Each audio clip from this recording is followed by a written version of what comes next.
Hello friends, welcome to our YouTube channel. In this video I'm going to tell you about how to change your assistant Siri assistant change voice in iPhone 16 Plus smartphone. Before watching this video, if you have not subscribed to our YouTube channel, then subscribe to it and like our video.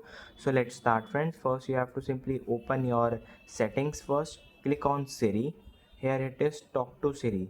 You have to press side button for Siri. You have to first enable it. By clicking on it, you have to select a voice. Choose a voice for features like Siri, Maps and Safari. You can manage this in Siri settings. The colors of the sky fade with the You can setting see sun as there are the two stars begin to voices. shine through the clear night.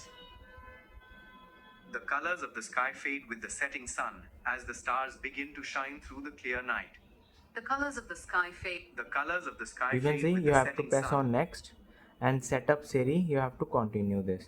And this is how you can change your assistant voice. I hope you like this video. If you like this video, then subscribe to our YouTube channel for more helpful tips and tricks videos. See you next time.